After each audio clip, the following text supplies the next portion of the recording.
And hey there, hello there, gracious good Saturday morning to you. Welcome back for another exciting edition of the Cardinal Couple Radio Hour via podcast for you. We're in our second location in our second broadcast. Now they don't want us anywhere in town, it seems. I'm trying a new venue today, kind of searching around, looking at some different things, but the information source still remains the same. The joy and excitement of UofL women's sports, although we're moving around, we're looking at some stuff. Me, Case, and Jeff up here for you today, and that's good because this is only a 3 microphone outfit. Yeah. I was going to entertain putting Jared in my lap, but that could cause a whole lot of trouble and probably permanent damage for me. But fun things lined up for you today. Let's go ahead and jump right on into the introductions. Without music, though, the guy on the far right today, I know you can't see him, but he's over there and he's sopping wet because it's raining out East Louisville. Case Hoskins, welcome, sir. Yeah, it's dumping out there, and I happen to get here just in time for the rain to pick up. And there's not a lot of spots close. The library is quite full today. Everybody wanting to spend a rainy day reading books, which is good for everybody else, but bad for me because I had to run through the rain to get here. But he is thawing out, and there is coffee right down the hall, Case, in case you need to make a mid-show break there or something. The guy who's running the board today for us, he's got about 5 devices all going at the same time in front of him. I'm not sure if he knows what any of them are doing, but he's having fun. He's got a grin on his face. It's Jeff McAdams. Hey, how you doing? Yeah, I don't have much to say. I'm here. I'm enjoying it. He's busy, but we'll be getting some commentary and stuff from him later on in the show. I'm your third knucklehead up here today. My name is Paulie, and didn't have any trouble finding this place, which with me and directions, usually they're not too good a bedfellows, but I pulled right up and there it said library, and I said, hey, I made it. Can you believe that? And I had time to spare. But a lot of good things to talk about today. First of all, I do want to thank our gracious host here today at the Northeastern Louisville Library, where we are doing this podcast. We're from kind of a cramped facility, but there's a lot of potential here, and Jeff will get into that just a little bit more for us. Yep. It's it's they have a small recording studio here. That's it was kind of a surprise when I found out about it, but it's pretty awesome. It's got great potential, and they have an AV space next. There's a window in front of us that we're looking through that has a little more space that hopefully we can grow into as they develop their capabilities, and we may help them along a little bit. Absolutely so. So we're willing to drive anywhere. If you've got a podcasting facility, you want us to check us out, hey, shoot Jeff an email or text him. That's probably the best way to do it. Or heck, you can even reach him on Twitter. We're open to anything right now. But certainly taking a look at some stuff, decide where we want to go with it. Certainly want to put a very special thank you out there to all of you who are listening today, and those of you who read the website, who check out the articles that we put up there for you. One thing that we never forget, and we hope that you always do remember, is you are a Cardinal couple, and we certainly do appreciate that. So thank you very much. Here's my sound effect applause for that one. Yay! But yeah, we mentioned about the time of the show where we normally get into a little bit of scheduling and Twitter information, and I think Case might be dry enough to do that today. If not, we'll just ring him out in the hallway and bring him back in and let him finish it. But say, what's going on this week, bud? I tell you what, the entire front of my jeans is a different color than the back of the jeans. You trendy guys. It didn't miss a spot. The rain did not miss anywhere. It really was a torrential downpour when you arrived. If you're thinking about doing the show in your underwear up here, no, I'm gonna forget about it. Not on the docket. But as Paula mentioned, if you did want to get in touch with Jeff on Twitter to talk about podcasting studios or podcasting spaces, I know friends of the show, fellow Louisville bloggers, launched their first podcast today, or yesterday, I guess it was. I know that Vox Media was pushing for all those a while back, but finally got the Cardinal podcast up and going. So, yeah. Jeff's been coordinating a bit with Mike on some potential options there, I think. But if you want to follow along with Jeff on Twitter, that's at Jeff McAdams or at Card Couple Radio for personal or sports tweets galore. iTweet is at best case scenario, BST case scenario. My most recent tweet is about how I got a new cell phone number, and now I know everybody's numbers and nobody knows mine. It's like a weird power to have, but that's where I am at this point. And I've got to ask you, Case, so what prompted the new change in digits? Oh, yeah, we switched we wanted to get on our own cell phone plan. And if you want to get all of the benefits of starting a new plan instead of transferring your number, then you have to, get a new number. So we wanted new phones, so we got new phones along with our new plan. And that's where we are now, dealing with all the hassles of changing two-factor authentication phone numbers, and contact phone numbers for work. What a nightmare that is. Yeah, I've done that two-factor dance. So it's one of those things where you don't know just how many problems it creates until every problem rears its head at you. So. And just another chance for me to text out who dat. Yeah. Right. So we love it. Continue, sir. Paul A tweets us at Cardinal Couple, which will mostly at this point in time bring you Louisville basketball tweets about both ongoing games as well as information that he can pick up throughout the week from Coach Walls and from his other sources in the program. So be sure to follow along for that for some insider information. Jared tweets us at Mr. Anderson. Jared off banking somewhere today. Is he banking or is he? I think he's banking. Is it? Okay. I hope he's not doing a photo shoot. It's a little wet out there. I know, Unless right? he's trying to get pictures of Unless rain. he's in a mall or something. Yeah, that somewhere might be a inside. good idea. If he's trying to get pictures of rain, it's a great day for that. And more wet than just a giraffe tongue. So the schedule, as we can move on here, I can see vaguely through this windscreen on the mic, but I need to mostly aim around it. Today, track is wrapping up their event up at Purdue, the Gene Edmonds Cup. Pretty successful day for the Cards on both the men's and women's side yesterday, but that is going on today. There will be a few competitors in the finals, as well as some other events that are one day only. Women's tennis is still in Hawaii for the foundation, the Weinman Foundation Invitational.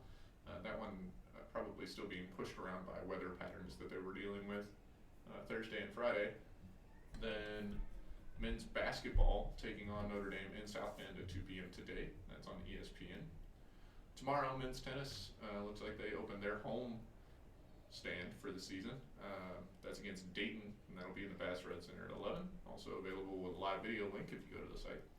Women's basketball taking on Wake Forest. That's at home in the Yum Center on ACC Network Extra at 2 p.m. That is Disney Day, Spirit Day, and Faculty Appreciation Day, and $10 Family Meal Day. Wow. I don't know why you would have quite so many promotions on one day, but they're going for it. Men's tennis also hosting Bellarmine tomorrow. That is, again, at the Bass Road Center, and that one's at 4. Nobody participating in any events on Monday, as softball hasn't quite gotten underway. Yeah, they're getting close, though, aren't North Cross, yes, so they are within 30 days till they head down to Clearwater to open their season. Yep. Men's basketball heads up to Pittsburgh to take on the Panthers at 7 p.m. on Tuesday. Then women's basketball back in action as they continue their home and away dance back and forth all over the country for the rest of the year. They're taking on Boston College in Chestnut Hill at 7 p.m. on Thursday. That one's on ACC Network Extra. Then it's women's tennis taking on North Alabama as they start their home schedule. That is in the Bass Red Center starting on Friday at 11 a.m. And that'd be it. That gets us through the week. So a few basketball games, tennis mostly, and that's where we are. Make sure also, too, if you would check out the Wednesday edition of Cardinal Couple next week. I'll be doing an interview with softball coach Holly April on Tuesday that we'll post on Wednesday for you. A lot of excitement down there. Hope you did catch the Scott Teeter interview I did last week. Are you going to get, with Holly April, are you going to get the sets of twins right? That legendary set of twins that I created for lacrosse, who seems not to be on the lacrosse team. There's not. I mean, they do have the Blaylocks. There's right? not a freshman set. Yeah, the Blaylocks are not a freshman. There's Right. not a freshman set of twins on the Louisville. They only have one set roster. of twins, not two. Yeah. And we threw Scott for a big loop there, unlike some of the ACC offenses will do this year later to him. But he went with it well. He took it well, and then he even told me I didn't have to run laps for my error because I did yard work yesterday. So there you go. But we'll start it out today. A little women's hoops today. Certainly a lot of that been going on lately. The Cardinals are now 15-1 and 4-0 in ACC play and sit alone atop the ACC after a couple of upsets that took place on Thursday night, the main one being North Carolina. Yeah. Knocking off North Carolina State guys. I kept seeing the scores on that one. I'm saying, well, the Tar Heels are hanging in there, but I just don't think they'll carry it out. Well, guess what? They did. They won. And to me, that was the big upset of the night. I thought. And a night full of upsets. Yes. Yeah. Because certainly UConn played. UConn had a little trouble. Lost to Baylor. Yeah. Yeah. Like, The Bears. significant margin, too. Yeah, That wasn't that this close. was not a very, very close game. It was close going into the fourth quarter, and then Yeah. Nowitzki shot 2 of 16 from the field that Oh, quarter. So yeah, that hurts. It became unclose very quickly. Yeah, that hurts. That kind of shooting will always kind of leave you in a little bit of a lurch as far as your shooting percentage goes and your successes of winning go. But I would think that they would be bounced from the number 1 spot. Yeah, when our probably. polls come out early in the week. Yeah, and Gino Auriemma, I think. I noticed in his press conference, someone else noticed that he very narrowly avoided calling the AP poll voters a bunch of drunks for even putting them in first to begin with. To begin with, yeah. Yeah, so I don't think Gino anticipated being number 1, but that is just kind of how it goes when you shuffle around and a bunch of teams lose at the top. I don't think Mark Few would say it out loud, but he probably feels the same way about his Gonzaga Bulldogs on the men's side. That's just the way it goes sometimes. If you're the last team standing, then you're going to end up being number 1. And Baylor or UConn paid for that the other night, and it looks a little worse when you become the number 1 team that loses. And Louisville men's basketball suffered that. And if you are looking to be one of Gino's drunks, he does own several restaurants up in the Hartford area. So just give him a call. I'm sure he'll be able to put you in a training program for that.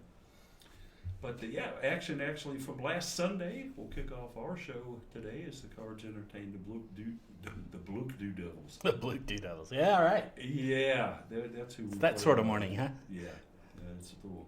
That extra cup of coffee never did materialize. The Duke Blue Devils in the KFC Yum Center, Military Appreciation Day out there at the KFC Yum Center. Some great, fantastic things with people coming in and being recognized for their service in World War II. Certainly a very, very good afternoon. About the only part of the afternoon that wasn't fun was the way Louisville started the game. Yeah. That was a little brutal, guys. Yeah. As the Cards came out, kind of had the Miami syndrome in advance. They couldn't hit the broadside of a barn to start this game, and Duke actually jumped out to a 22-12 lead at the end of the first quarter. I was a little bit nervous, fellas. How about you? Yeah, I was nervous through most of the game. There was some, after that beginning, they started to kind of come back a little bit and start play a little better. But man, it was, we've had so many examples this year of this team coming in and being inconsistent game to game, and I was worried that this was a UT Martin game versus an Oregon game. So, pulled it out at the end, which we've done a lot as well, including with UT Martin. But certainly is not as fun to watch those sorts of games. Case Jeff Walls spoke after the game, and he said he thought that Louisville played really good in 3 quarters, meaning the last 3 quarters of this contest. I'd have to agree with him on that because the first quarter we didn't look like a top 5 or a top 10 team, did we? Right. I mean, you go out and you end up winning the game by 5 points, so you outscored the opponent by 15 in the final 3 quarters, which is what he's alluding to with playing well. I think that it's really the first 7 minutes that throws me for a loop more than even the final score of the first quarter. 22-12 is obviously not good, but 20-7 with 3 minutes remaining in the quarter, I think is even worse. You do go on a little 5-2 spurt, which is not much, but makes it look a lot more manageable when it's only 10 for that last 3 minutes, and then able to continue and win that game ultimately. But yeah, that first quarter, following along on Twitter and seeing the Duke score keep ratcheting up and Louisville being left behind was something, to say the least. Not exactly what we've come to expect from this team. Jeff, one of the things about that first quarter too is if it hadn't have been for Jasmine Jones, we could have been in a deep world of it, Yeah, it started out as the Jasmine show for UofL that night, and it seems like she was the only one that was executing at any significant level, which is what you need from seniors sometimes. And, it's good to see her step up and do that. But you'd like to see multiple players rather than just depending on one. Particularly since, Jasmine can sometimes get into some foul trouble, so it's something to watch out for. Dana hadn't quite found the mark yet as far as things go. I don't think Elizabeth Battlegon never really got into the game all that much. And Kylie and Bianca, a stat that just baffled me, went a combined 0 for 4 from the floor in 41 minutes. Oof, that's your front line. And combined for 6 rebounds. Yeah. And actually, they didn't not look that much bad for them. later in the week, but this was a Duke team that was long, that used their zone very effectively, Right. was able to keep Dana out of the fray of the action pretty much, and went to the boards very aggressively. The Cards, like we mentioned, did come back a little bit in the second quarter. Actually cut this thing down a little bit to make it 31-25, but at that halftime break, I still wasn't very comfortable with this game, although I was kind of marveling at the game Jazz was having. Yeah, Jasmine Jones scored her first 10 points of the game, and only a few misses in there by any players. Louisville just mostly not able to get shots up in that first quarter. But then she goes on to finish with 26. I believe that's a career high. It's definitely the most for her this season. 26 and 10 she finished with, just 1 foul. 4 turnovers is not great, but the team only had 9, so that definitely could have been worse. Like you said, Dana Evans not able to get in to the lane. We see her most effective when she can shoot the 3 and drive the lane. She's only able to get 5 shots up from the floor inside the 3-point line. She went 2 of 5 for those, to her credit, and managed to not turn the ball over any times in her 40 minutes. So Dana Evans had an okay game. She had a serviceable game as a point guard, I think you would say, with 3 assists. Definitely not what we're looking for. And like you mentioned, Jazz Jones really saves the day for the Cards. And Jeff, I'll mention this to you. Casa Robinson had more minutes than Kylie Shook in the contest. Yeah, well, you go with the players that are having, we say hot hands, usually referring to shooting, which is not particularly Mikasa's strong point, but who are contributing well, and Casa certainly contributes well in other areas, and she did so that night. Had some great presence on defense, which is where her strength has been. I think a little bit to Debbie Antonelli's chagrin, but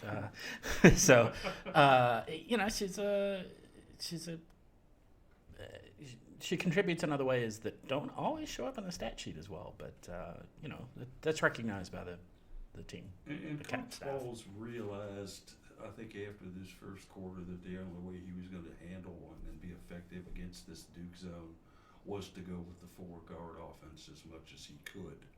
And that's what he employed basically, because Yossi Diop also saw 21 minutes and responded well with 9 points. But it was halftime, the Cards were down, and everyone was a little worried, I think, looking for some answers. Louisville did fight back a little bit in the third quarter. They actually were able to cut the deficit to 2, actually led at one point in time in the third quarter very briefly. Dana finally made a basket, so we were going into a fourth quarter here where it was still wide open. Anybody's game over on the Blue Devils side. Haley Gorecki was absolutely having one of the best games that she's had this season. And a freshman, Azana Baines, had 15 points and was really, really playing tough against the Cards. Louisville had managed to take Mila Goodchild, the first person or the fastest person in Duke history to get to 100 3-pointers. You think of some of the Duke players over the years. I've had some great shooters. Yeah, Rebecca Greenwell and more. Right. She is the fastest one to get to 100 3-pointers. Louisville had held her to just 1 3-pointer in 3 quarters. So the defense was full. She didn't even make it. No, and Yeah. she missed it. Yeah. Yeah. What I should have said 1 3-pointer attempt case. Thank you for that. Yeah, 3 quarters, still anybody's ball game. Dana Evans was about due, and she delivered. Yeah. 2 huge 3-pointers in the fourth quarter, especially one with about a minute to go that put Louisville back on top to stay and just was an electrifying shot. Let's credit Bianca Dunham for helping that happen because she came out and set a whale of a pick on Dana's defender to allow Dana to get open and sink that shot. But the Cards win the fourth quarter 17-10, and they needed to because this one final Louisville 60, Duke 55. But I think it was a much closer game than those 5 points do suggest, guys. Yeah, and I don't know. I've been upfront about not thinking that Joanne P. McCauley is a great on-court coach. So certainly was a little disappointed in the overall play. You know, the win's a win. I think my tweet the other day was, it's a win-win situation for us. We get a win in the win column, but we also get some really good fodder for video review. Because, yeah, there's a lot of stuff we didn't do well in that game. Study there. Yeah, so, yeah, go to the study room on that one, learn from it, and we move on. Be glad you got the W and get out of there. It seemed to me throughout the whole game that Duke was a lot more dominant on the offensive boards on both ends of the court than we were, but in fact they only out-rebounded us by 1. Okay, it's 34-33, but the Devils were hitting the board with a lot of enthusiasm, a lot of effort, and a lot of aggression, and that was one of the things that Walls pointed out post-game is that we've got to get better defensively rebounding before we go into a game down in Miami where they thought they might be going up against B. Montreal. Right. Yeah, you look at, like you mentioned, only the 1 differential ultimately in the rebounding column, and Louisville actually out-rebounded on the offensive end. But I think what makes it look so bad is that Duke's guards were rebounding very well, and their bigs were rebounding very well, and in a game where Louisville's bigs were virtually non-existent in the entire game, much less on the glass, that kind of contributes to the perceived dominance by Duke there. And then in second chance points, Duke finished with 17 compared to Louisville's 14, so they were taking advantage of the offensive rebounds that they pulled down more so than Louisville was. It's a tough game for Duke. I think when you just look at the quarter scores, Louisville was never outscored after that first quarter. Duke's on the road. Louisville brings a 10-point lead from the first quarter down to a 6-point lead at halftime, down to a 2-point lead at the end of the third. All of the momentum in their direction. The crowd pulled completely back into it by then, I think, as opposed to at the end of the first quarter when people milling about. And I noticed on some tweets after Dana Evans' 3 with, I think it was 39 seconds left, one of the loudest that people had seen the Yum Center be, just how raucous that environment was for the crowd to have stayed engaged throughout the game despite not an ideal performance from Louisville, for the fans to certainly be involved there and contributed to this win, I believe, with their 12th or 6th man appearance there as the audience in that fourth quarter. Crowd was huge in this one, especially in that pivotal fourth quarter. I think there's no doubt about that. One of the things that this win against Duke marked was the 4th time this year that the Cards had overcome a double-digit deficit to come back and win a game. And Oregon, they were down by double digits early. Kentucky, second quarter, they were down by double digits. I think a bit in the third quarter too, if I remember correctly. UT Martin, the debacle down there where they had to go to a double overtime win, and then here against Duke. So it is a team that is experienced in giving up a sizable lead and coming back to get it. I'm not sure if that's what you want to be known for around the old ranch there, but they did do it, and they've done it several times this year. Jasmine Jones was just, I can't talk about how huge she was. Not only did she join the 1,000-point club, and she is the 30th in Cardinal women's basketball history to get that award, but she also had her career high, as we mentioned, of 26 points and 10 rebounds, a double-double for Jazz there, guys.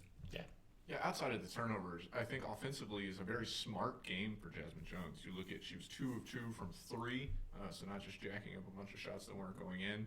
That makes her 7 of 12 from 2-point land, which is not the best, but you're still taking high-quality shots if you're shooting that percentage. 6 of 7 from the free throw line, and 2 assists.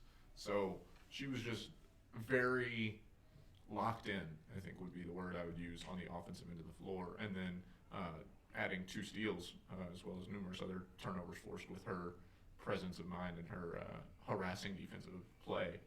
Jasmine Jones was really the star of this game. And very true there. The Cards didn't quite get to 40% shooting from the floor in this one. They really never had an outstanding quarter percentage-wise in shooting the whole game, but managed to do prime objective number 1 on Jeff Walls' agenda, and that is to score more points than the other team. And by doing that, you win games. It's a Walls theorem that comes true every time if you do that. So with that in mind, the Cards got ready for a quick turnaround to pack up the bags. Jump in one thing real quick. Certainly, continue on, sir. As we've been talking about this, if you're watching the YouTube stream, we've been seeing Jared's pictures from that game in a slideshow. So new feature for the YouTube broadcast. We did it. Yay. We add another Lego to the construction set. We promised we would add features as we went. This is the first one. Yay. So, hey, if we could do one new feature at a time, that's right. Where we'll be 6 months from now. I'm not going to promise that. So I think we've set a bar for him to jump right here. All right, dude. Yeah, so if you are watching this on the YouTube stream, certainly, hey, how about them pictures by Jared Anderson? Yeah, some great pictures, too. Can't be with us today, unfortunately. He's a little bit busy. We hope to get him in future broadcasts, though, because everybody loves Jared's opinion on things. So, with a quick turnaround, the Cards actually went down to Miami. They held a press conference on Wednesday. Walls kind of talked about some of the things they needed at that time. Walls thought that they would play Beatrice Montpellier. Yeah, she was questionable game-to-game type decisions on that. So I think they kind of had to prepare as if she would be available and, see what happens at time of the game. I posed the question to him. I said, how did you prepare for them, with her or without her? He said, we prepared like she's going to play. There's no doubt about that. It would be stupid not to. Right. I had my doubts on whether she would play or not. I mean, she didn't look like she was a girl who was going to be able to motor up and down the court after their loss to FSU anytime soon. And sure enough, she was in crutches when the teams came out on the court from Miami. I think that Miami in particular, but basketball is a sport where if the team's star player is the questionable player, you assume they're going to have them. Because it's not like football or another large team sport where a star player being out is going to completely change that team, right? Miami doesn't have the pieces or the talent to kind of completely shift the way they were going to play without Montpellier. So you just assume they're going to have her, and if they don't, then that just hurts them. You're going to be able to play your defense no matter what. And Miami, I think, was forced to try and play the same style they would play with Montpellier with just not having her on the floor, which was a disaster from the beginning for them. It was indeed, and you talk about disasters. Yeah, this one was probably the disaster of the decade for them. They came out with let's just call it. They came out like they didn't know they were supposed to be playing basketball at 8 o'clock. Yeah, I mean, when you don't hit a field goal for the first, 12 and a half minutes of the game, that's not a recipe for success, It's kind of trivializing it maybe on just how unfortunate their beginning was, their start of the game. And give Coach Walsh for being an adjustment coach that's probably second to none in college basketball. When he saw that Montpellier was not going to play, he immediately devised and suggested very strongly to the team that hey, their big girl isn't in there. Let's go inside on offense and see if we can take advantage of this. Well, guys, they certainly did. Kylie Shook came out, scored the first 7 points of the game. First 9 points of the game, actually. No, actually, Jazz hit one. I'm sorry, guys. I thought it was 9. I'll bet you money that okay. Kylie hit her first 7 and Jazz hit a basket. Okay. Yeah. Thanks for interrupting the train Sorry. of thought there, but that train was off rails. It was on a fast break. It was on a fast break in the paint. It was assisted by Kylie. Man, I guess that's what I'm thinking of. Okay. I was thinking from the broadcast that we're talking about the first 9, but yeah, all right. It was 7-0 Kylie after the first 3.5 minutes after hitting and one to make it so. Jazz made a basket to make it 9-0. And then, lo and behold, guess what? Miami gets their first point of the game, coming with 4:25 left in the first quarter on a free throw. And they could only make one of two. Yeah, it was And they only made one or two, yeah. Yeah, they were building a house and clanking some things. They made 3 more of those in the first quarter, though. It was 15-4 at the end of one. On 6 attempts, yes. Yeah, so, they were getting the free throw thing down. They weren't quite ready to try making shots from the field yet. But eventually, yes, even that came to pass, too. As they hit a basket with 7:41 left in the half to make it 22-6. It was 22-4. Previous to that, after Liz Dixon, nice putback. And this one, for all intents and purposes, was over.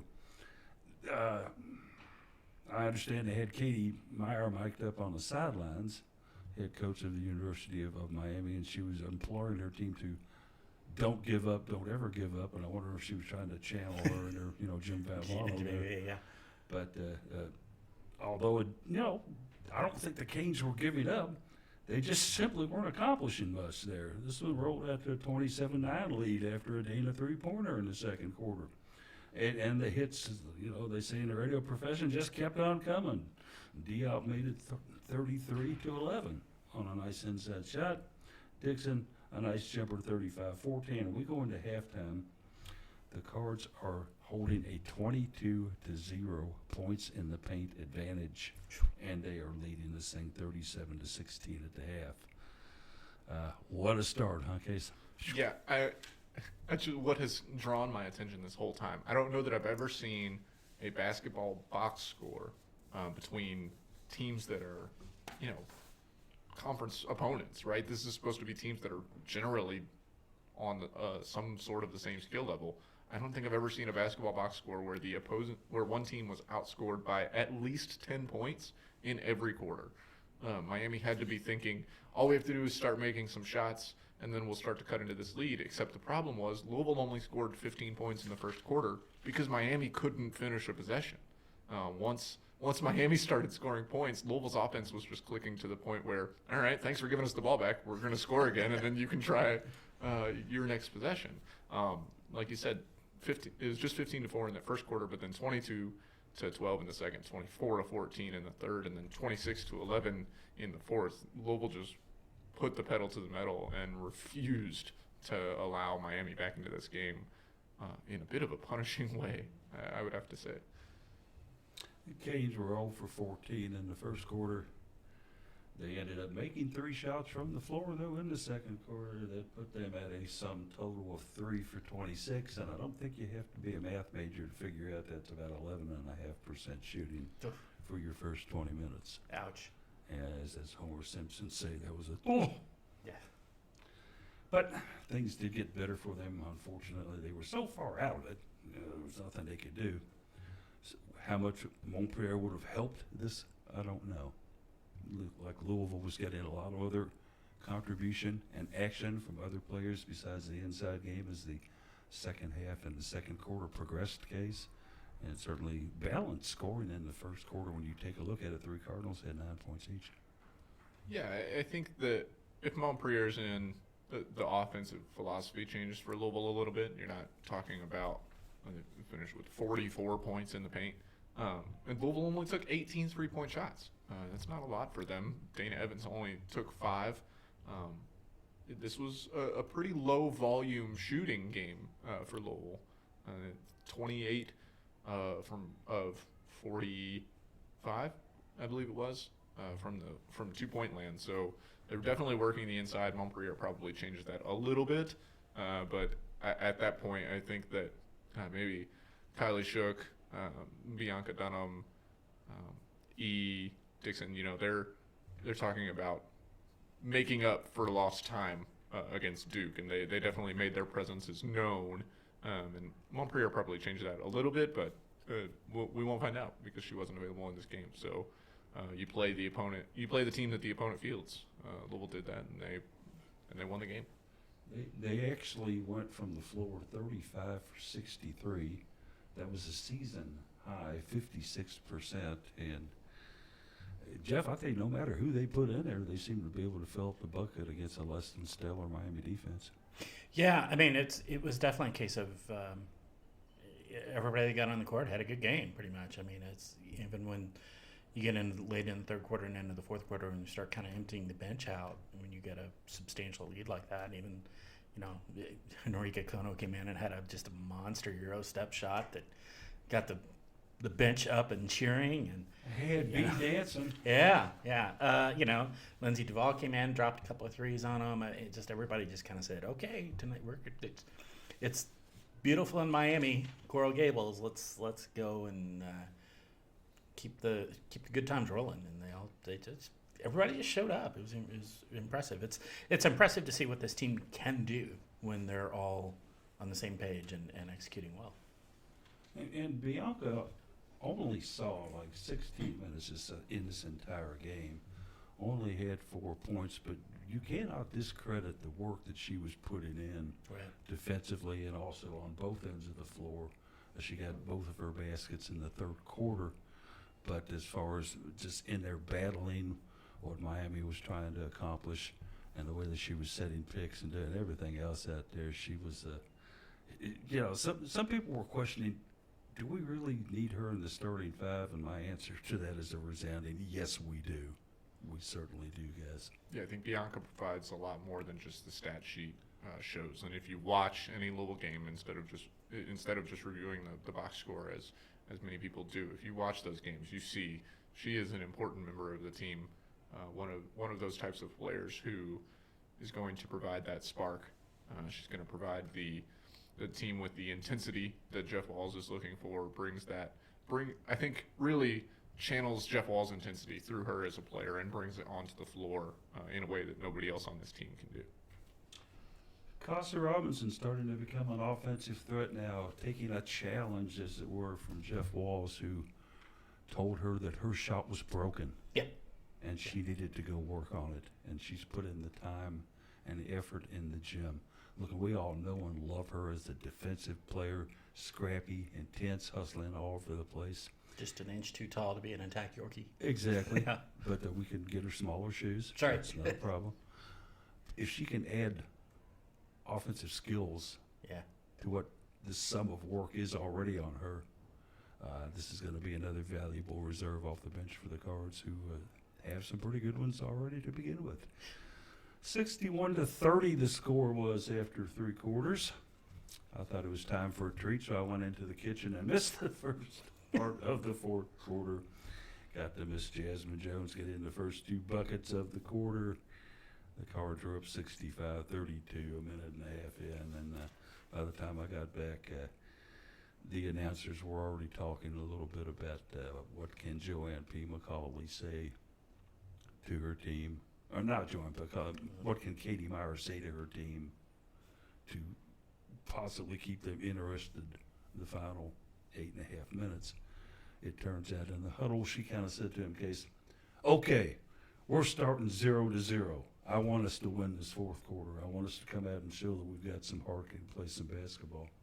Yeah, with the idea of, sorry, I'm jumping in on Case here, with the idea of getting some momentum for the next game, essentially, was kind of what she was saying out of that. In case it didn't work for them, they got beat they lost the reserves, 26-11 here.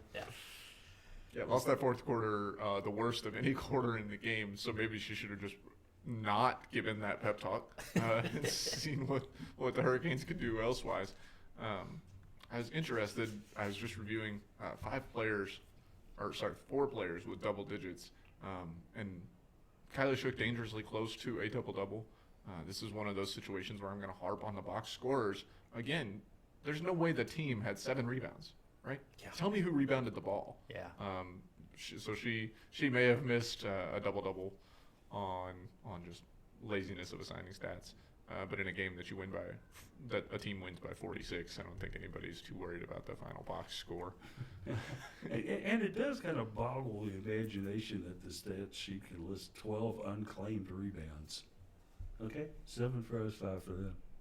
Just like, what, did the ball just stop and wait for somebody to come pick it up, or what? It's one of those situations where you have to assume the person looked down for half a second, and when they looked up, the team had the ball after a shot, so they knew that they rebounded it, but had no idea who grabbed it. Early in the fourth, Bulls had turned this one over to the reserves.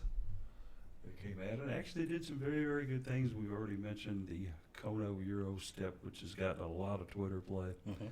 We should actually talk a little bit about Lindsey Duval coming in and knocking down a couple of big threes. Certainly someone who has a single purpose on this team, albeit, not the most important one. She is the designated gunslinger. She's the one who comes out and pops the three and is hitting it at a very successful rate. Got to see a little bit of the progression of Molly Lockhart, who got some significant minutes in. Of course, they always bring in Jess to run the show from the top of the point. She seemed to be working really good, too, with Kono and Liz Dixon while she was out there. Mm-hmm. This is just, let's face it, guys, it was a beatdown. The moon was over Miami, but it was only shining on one end of the court, the Cardinals. Yeah, I mentioned this in the comment of the case report. Casa Robinson had a huge game. She saw 16 minutes. She had 5 rebounds, 7 of Louisville's 25 assists, and 3 steals, really showing what she can do when she's given extended time, despite Miami probably being outmatched. This was an extension of the larger share of time that Casa Robinson got against Duke as well. She got 19 minutes in that game, 16 in this one. This is a big week for her. She's looking for some confidence, you have to assume, looking to break into a team that has been admittedly a little bit underachieving at times. So when she's making the most of her opportunities, that's huge for a young player like her. Hopefully, you want her to clean up the 2 fouls and 2 turnovers in that time, but it's hard to knock 2 fouls and 2 turnovers against 3 steals and seven assists, like I mentioned. Yeah, I want to mention, kind of and draw a comparison. Obviously, we're singing Casa's praises here, and I think with good reason. She's been a lockdown defender for quite a while, and we've always loved that. But as you mentioned, Paulie, she got in the gym over the break, over the summer break, and practiced her shooting and got it in decent shape. She's starting to hit some shots. And I look back a little bit and compare it a little bit to what Erica Carter did after her freshman year, where she was a disaster on offense, frankly, her freshman year. And then got in there and came back as a sophomore year and was just bombing threes. And everybody in the stands went, whoa, hang on. She put some serious work in. And, we're seeing that from Casa, and you're starting to see it pay off, and it's just delightful to see. And we'll hope to see more of that in the future and improve even more.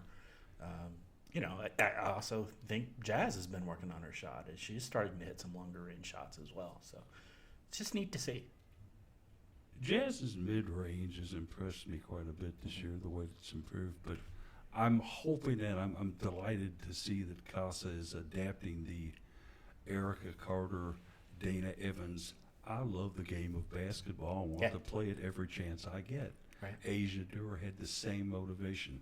First one in the gym, last one to leave. Right. Walls would have to go down there sometimes and go, Asia, don't you have a class? So if Casa continues with that mentality, if she continues to improve on that, I hope that they encourage the rest of the team to drag themselves in there as well. Yeah. Let's all go in there and put in the extra hours with them and stuff like that. It's the more you do it, the better you get at it. And just on kind of a side note, Norika Kono has decided that she is going to teach the squad Japanese. Okay. Every day before practice, she goes into the training room and writes a Japanese word on the blackboard in the training room with the English translation. Neat. Is she doing it in the kanji? Is that the right term? Kanji lettering?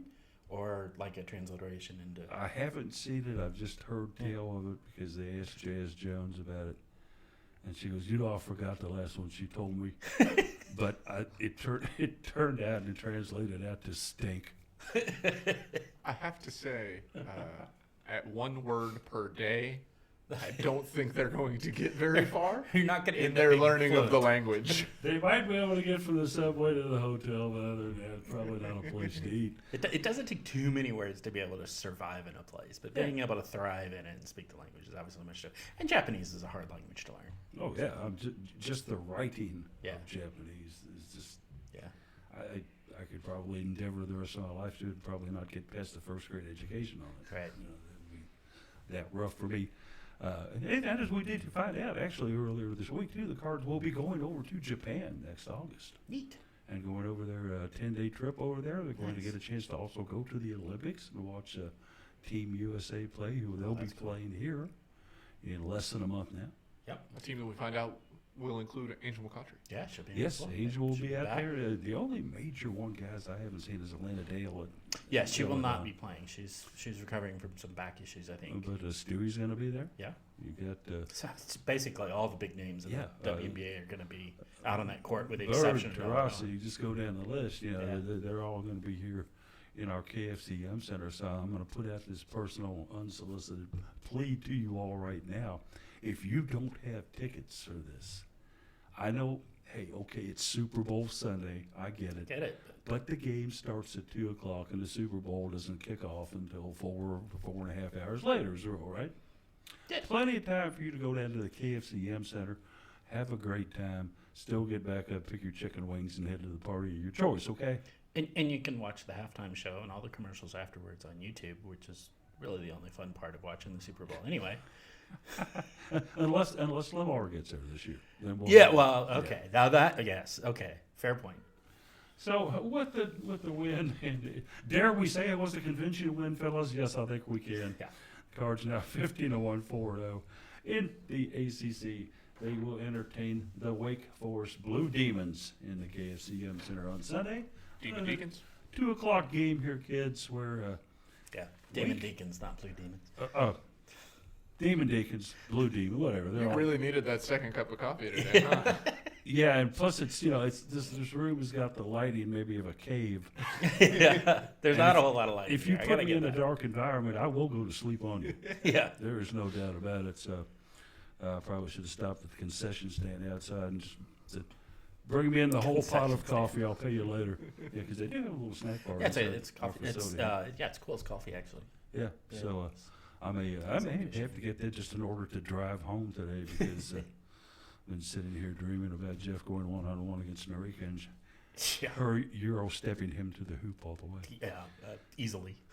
Wake Forest Demon Deacons, not the Blue Devils, come into the Center. 2 o'clock Sunday, coming in with a 3-game ACC winning streak. Fellas, they have beat Duke, Georgia Tech, and Clemson, taking down the Blue Devils on the road, and then playing Georgia Tech and Clemson at home. All three very, very close games, guys. These they beat Clemson by 5, and that equaled the largest one they had in the 3-game set. Yeah, there's some really crazy stuff going on in the ACC this year. Of course, those that you mentioned with Wake Forest, you had Boston College go in and beat Notre Dame at Notre Dame. Yeah, and Wow. I'm sure for Notre Dame, this is just kind of like the season. I know Notre Dame's got an off season, but dang, there's some crazy stuff going on. It's interesting to watch the overall league. It certainly is. And you look at Wake Forest; they're 10-5 this year. Last year, they were 10-24 to the season. Yeah, that's a big improvement. They finished last at the ACC with a 1-15 record, Yeah, and they've got about the same cast of players back that were doing things for them last year. The big difference is that they're very healthy this year as compared to where most of their major starters last year were dinged and dented and missed games and such and had to sit out. But it should be a fun game, as we mentioned some of the promos earlier. But it's not a game where we're going to walk in my opinion, and trounce them by 25 points. which is weird to say about Wake Forest. Yeah. Honestly. In case it's a Wake Forest team that likes to play the defense tight. They don't let teams go on runs. They'll keep games in the 60-point range no matter who they're playing. I think their largest loss of the season was to, of all people, St. John.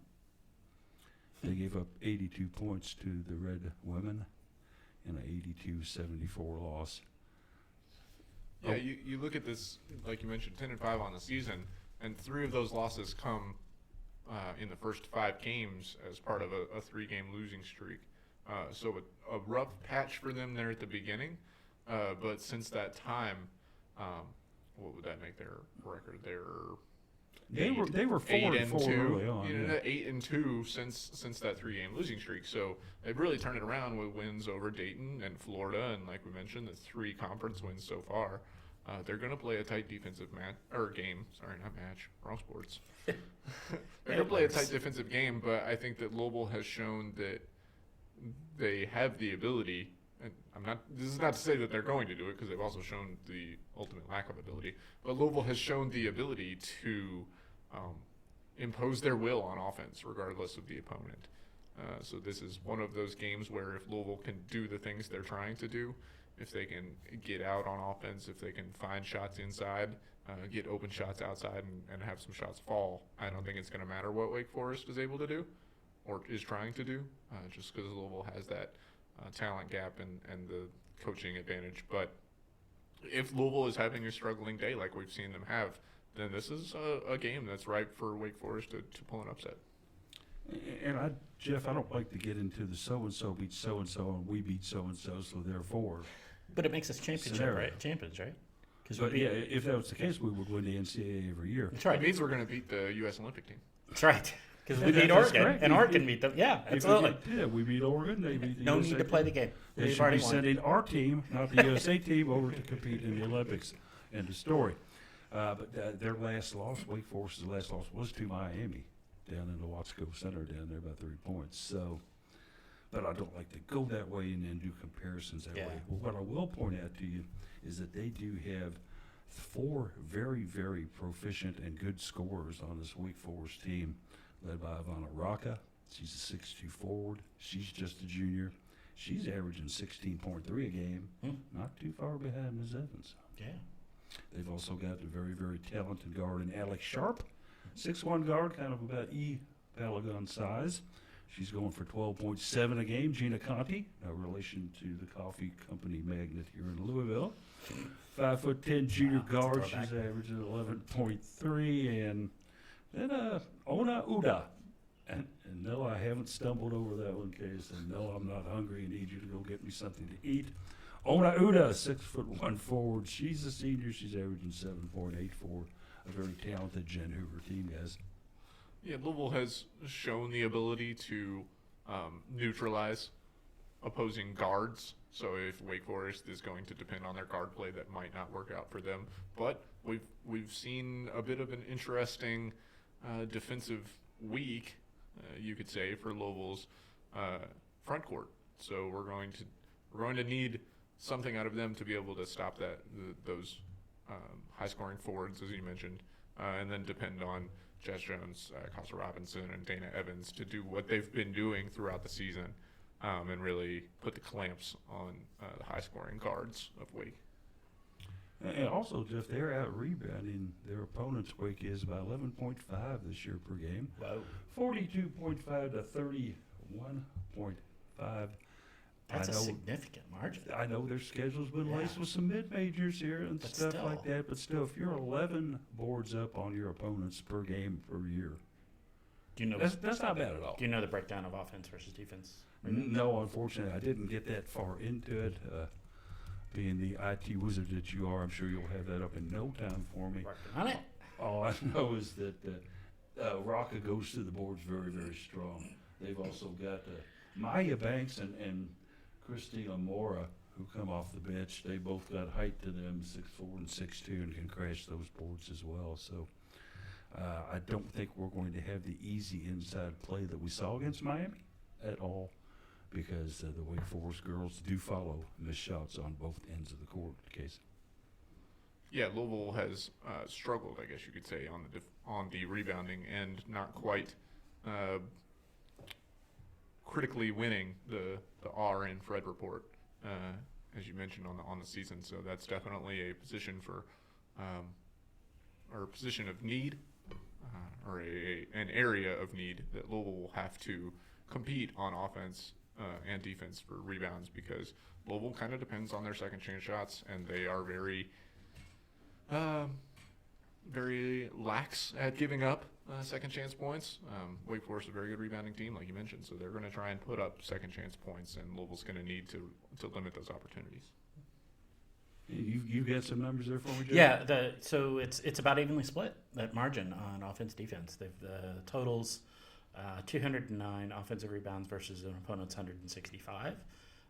Defensive rebounds is 429 versus an opponent's 308. So about a third more in each of those categories. A little bit more than that, but. And they play their good amount of defense, as Case mentioned as well. I think they're holding their opponents to right around 60 points a game, which is not bad at all. So come on out to the Yum Center, 2 p.m. Sunday. Get yourself a $10 meal. Dress up like a Disney character if you want. We don't need to put any other foolish thoughts in Jared's head, but that could be a possibility for us to see tomorrow. Dress as a cheerleader or a dance team member. It's Spirit Day. Yeah. I'm just going to walk around the whole game and say, let it go. Let it go. Let it go.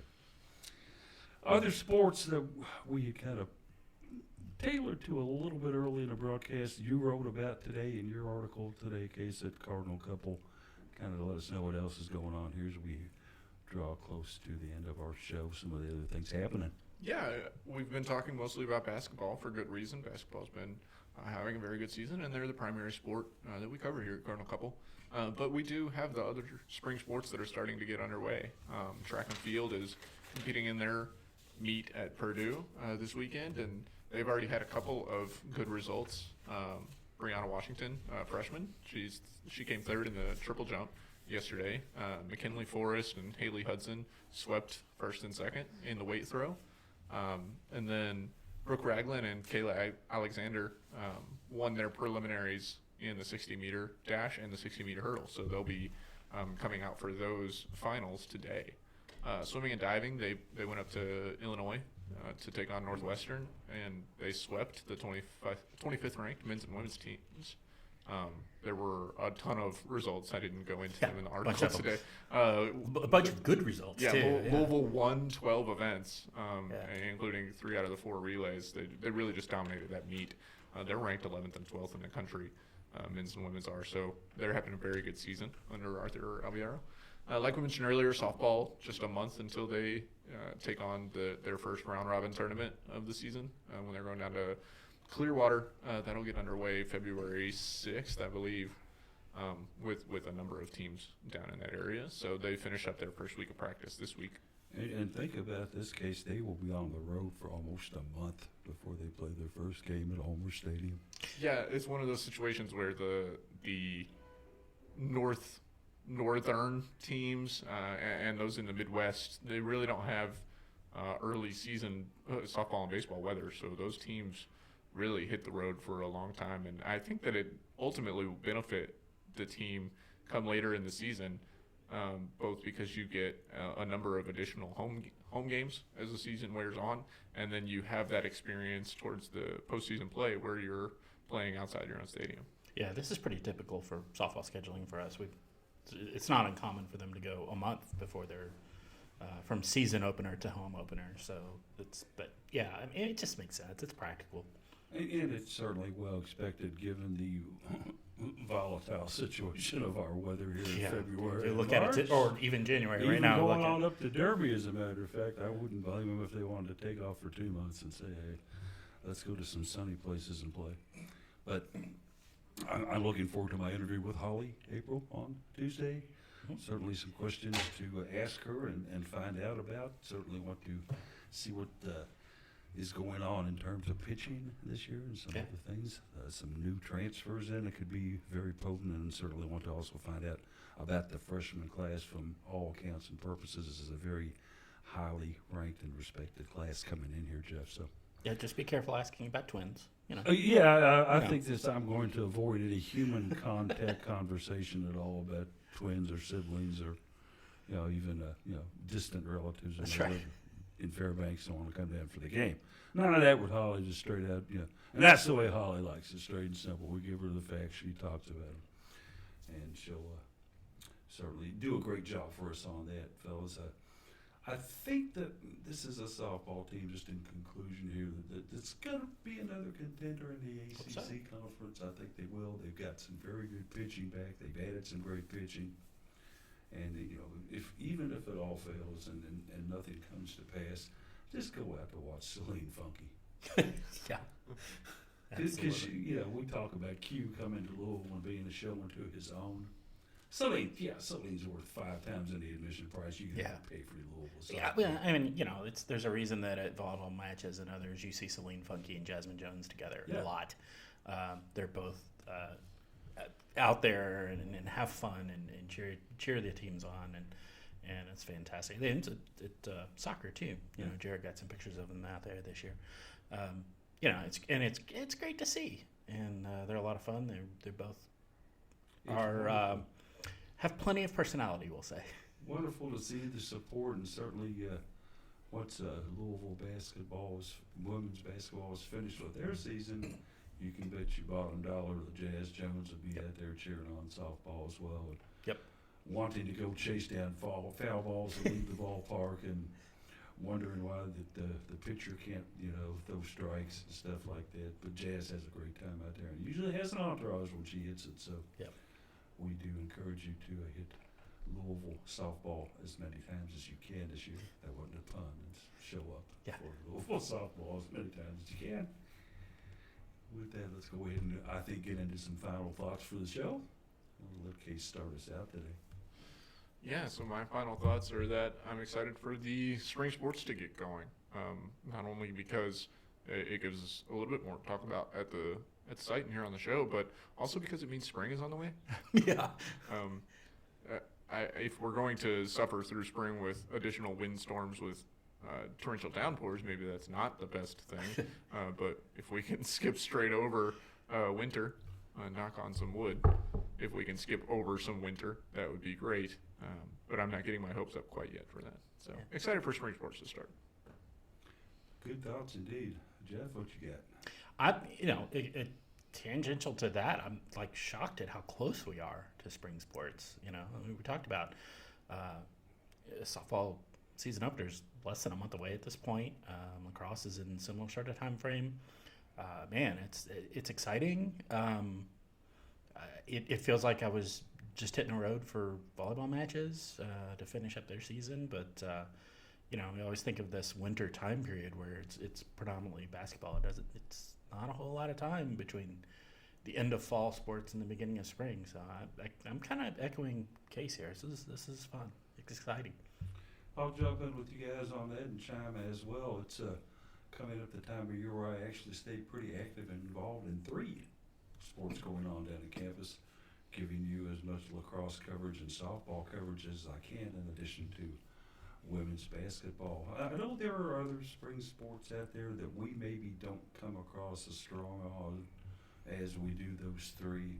It's a little harder to cover some of the It's others. a little harder to cover Yeah. some of those. I wouldn't mind riding around in the golf cart for 5 hours, with the women's team, and It's like this is talking covered. to Whitney Wade Young and seeing if I could, well, they probably wouldn't let me have beverages out there, but that'd make for a heck of an article. But it is a time of year where after just kind of for the last little bit here, just doing basketball and covering basketball, we get to branch out and expand out a little bit. And if I can find one of my esteemed writers to want to spend some time over there in the pool and watch swimming, that's all the better too. I think Jared's kind of done that for us at bits and pieces. Yeah, I've been to 1 or 2, but I'd like to get out to more. Yeah. Yeah. So there it is. I would play some Hazel right now. We don't have no Hazel, but I hope you enjoyed the show today.